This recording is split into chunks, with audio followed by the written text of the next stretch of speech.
अलग definition create करते हैं। हमने बहुत आसान शब्दों में आप लोगों के लिए डेफिनेशन लिख दिया है।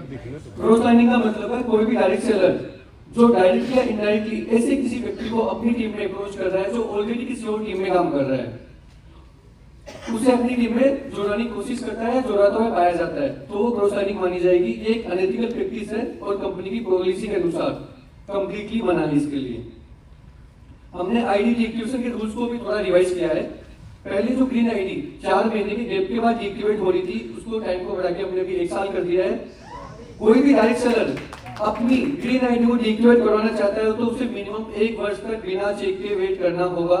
इसके बाद ही वो आईडी डीएक्टिवेट करवा सकता है या किसी ने जाएगा तो सिर्फ पैसा ही जाएगा। रेड आईडी के केस में डीएक्टिवेट करवाने का जो गैप था वो 45 डेज है पहले की जैसे। इसके अलावा टोपाज या इससे ऊपर के कोई भी रैंक को अपना लीडर जो चेंज करना चाहता है, वो अपने एग्जिस्टिंग गवर्नमेंट के साथ काम नहीं करना चाहता है, तो कम से कम 1 साल उसे बिना पे आउट के वेट करना पड़ेगा। उसके बाद भी उसे कमेटी के सामने प्रेजेंट होना पड़ेगा। कमेटी में उस क्राउन डायमंड को छोड़ के जिसके साथ वो भी काम कर रहा है, सभी लोगों की चिट एक बॉक्स में डाली जाएगी और उस चिट को भी वही व्यक्ति निकालेगा जो अपना लीडर चेंज करना चाहता है। इस प्रक्रिया को अपनाने के लिए टोपाज और उससे ऊपर के लीडर को पहले कमेटी में प्राइवेट अपॉइंटमेंट भी लेना पड़ेगा। हमने कुछ एक्ट को इसमें डिफाइन किया है जो क्रॉस लाइनिंग माने जाएंगे, जिनके द्वारा क्रॉस लाइनिंग प्रूव होगी। हाँ जी सर। उसके अलावा अगर वो टोपाज नया क्राउन डायमंड भी चूज करता है तो एज ए फ्रेशर ही वहां ज्वाइन करेगा। कुछ एक्ट है जो क्रॉस लाइनिंग माने जाएंगे। किसी भी डायरेक्ट सेलर द्वारा दूसरी टीम के सदस्यों को फाइनेंशियल हेल्प या इकोनॉमिक बेनिफिट देना सख्त मना है। किसी भी माध्यम से साबित होने पर इसे सीरियस क्रॉस लाइनिंग वायलेशन माना जाएगा। वो चैट, व्हाट्सएप, फेसबुक, या किसी भी चैट या वीडियो ऑडियो के माध्यम से भी प्रूव की जा सकती है। इसे सीरियस क्रॉस लाइनिंग वायलेशन माना जाएगा।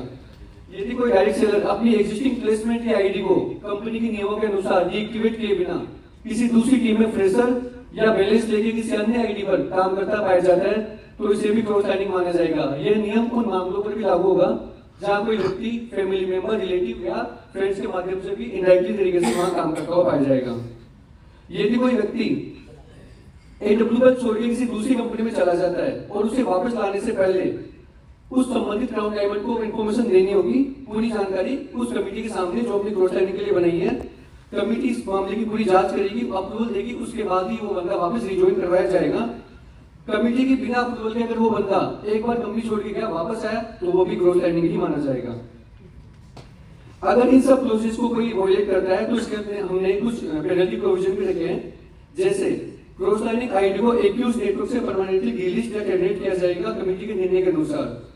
वह अगर करना चाहे तो केवल अपनी पुरानी आईडी में वापस काम कर सकता है या 1 साल तक वो वेट करेगा और एज ए फ्रेशर किसी टीम में दोबारा काम शुरू करेगा। वीकर साइड में वे सभी आईडीज जो पुरानी टीम में क्रॉस लाइन नेटवर्क में शिफ्ट हुई है, डायरेक्टली या इनडायरेक्टली उन्हें तुरंत प्रभाव से डीएक्टिवेट किया जाएगा। जिस टीम में क्रॉस लाइनिंग करके गया है उसमें वर्तमान या भविष्य में कभी भी काम नहीं कर पाएगा।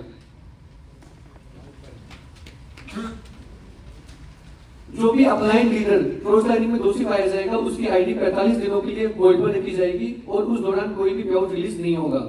क्योंकि आईडी ट्रांसफर में पूर्ण रूप से क्राउन डायमंड की जिम्मेदारी होती है तो उनकी आईडी भी 45 डेज के लिए होल्ड पे रहेगी और कोई पे आउट रिलीज नहीं होगा।